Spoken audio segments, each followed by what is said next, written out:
আমি শুনেছিলাম একজনের কাছে, সে একটা দাঁত মাজন তৈরি করে, আর কোনো একজন যোগ বিশারদ সেটাকে স্ট্যাম্প মারে। আপনারা ভাবেন আপনারা ওইটা পাচ্ছেন, তা নয়, কিন্তু তৈরি করে আসে অন্য জায়গা থেকে, স্ট্যাম্পটা মারে। ভ্যালুটা স্ট্যাম্পের।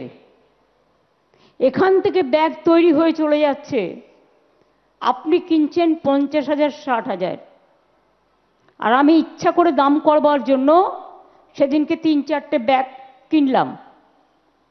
কত দাম নিল আমার কাছে? কোনোটা 1,500, কোনোটা 2,000, কোনোটা 3,000। অথচ এই ব্যাগই তো বাইরে থেকে কিনতে গেলে কত দাম পড়ে।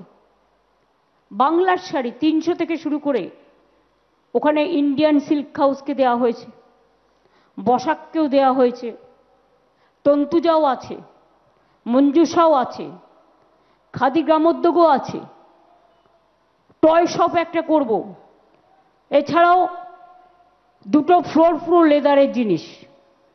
একটু সাজিয়ে নিতে ওদের সময় লাগবে, বাট 45টা দোকান করে দেওয়া হয়েছে।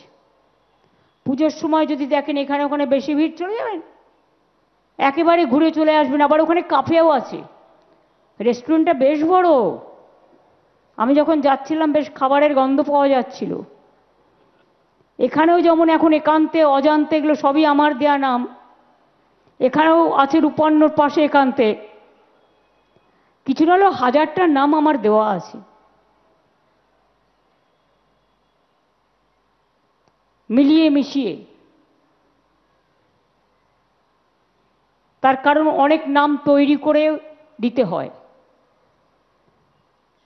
কারণ কোথাও আমার কন্যাশ্রী, কোথাও শিক্ষাশ্রী, কোথাও ঐক্যশ্রী, কোথাও মেধাশ্রী, শিক্ষা জগৎ। বিল্ডিং হলে এই বিল্ডিংয়ের নাম হয়। আবার দুর্গাপুরে 2টো বিল্ডিং আমায় দিয়ে করালো, আমি শ্রাবণ্য নাম দিলাম, একটা স্বরবর্ণ দিলাম।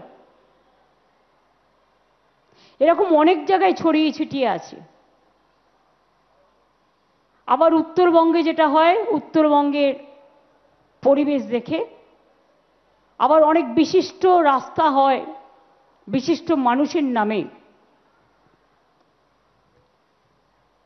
এবং এই নামগুলো পারিপার্শ্বিক পরিস্থিতির সাথে যুক্ত থাকে।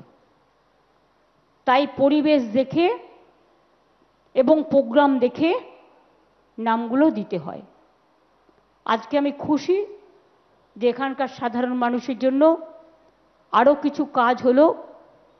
যারা নিজন্য এবং সুজন্যতে যাবেন তাদের জন্য আমার অনেক শুভকামনা রইল।